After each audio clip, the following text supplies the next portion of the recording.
Is there an argument, and I really don't know the answer to this, but is there an argument that these regime change wars, although terrible, we would be way worse off if those weren't in place? I think that's an argument that proponents for regime change wars try to make, but history shows and proves that the very opposite is true. Look at Iraq. You can look at Libya. You can look at Syria. You can look at Guatemala and Ecuador. You can look at other countries, Iran, where in the past we have either overtly or covertly through the CIA gone in and toppled leaders of countries or dictators or regimes, and the result has been more suffering for the people in those countries. Their lives have been made worse off, not only in the short term, but in the long term. And the cost, once again, to the American people has also taken a toll as we see more and more of our hard-earned taxpayer dollars going to pay for these wars, these regime change efforts that are counter to our national security interests, counter to the interests of the American people, and counter to the interests of the people in those countries.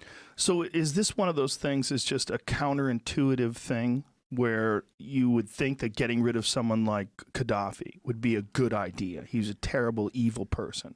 But they get rid of him, and now Libya is a failed state. It's horrible what is happening in Libya as a result of that. As you can watch slave auctions on YouTube. It's insane. Exactly. It's hard to imagine that an era of YouTube and slave auctions exists in a place that, you know, at least some part of the blame has to be on us supporting the rebels that went in and took out Gaddafi.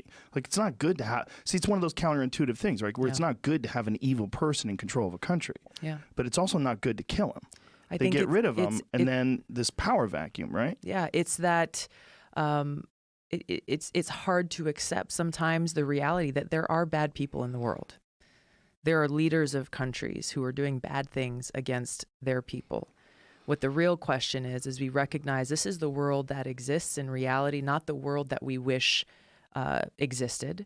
And then the question is for the leaders of our country is, what role should the United States play?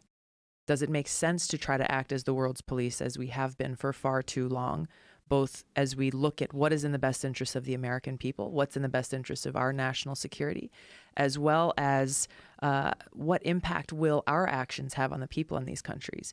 And with Libya, not only do we see strengthened terrorist groups, there are terrorist groups all over Libya now, failed state. The Libyan people are suffering now far more than they were before, but we see the ramifications of that in countries like North Korea, where, again, John Bolton and the Trump administration is talking about using the Libya model with North Korea as we work towards this objective of denuclearizing the Korean Peninsula.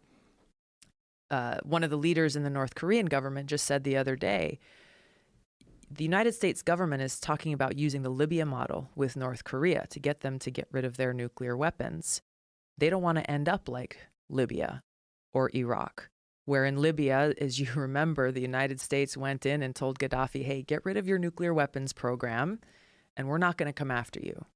And he did. He got rid of it. And what happened? A very short time later, the United States and other countries went in and took him out. So that action and that decision and that policy is directly undermining our national security and our efforts to make us and the world more safe to denuclearize the Korean Peninsula.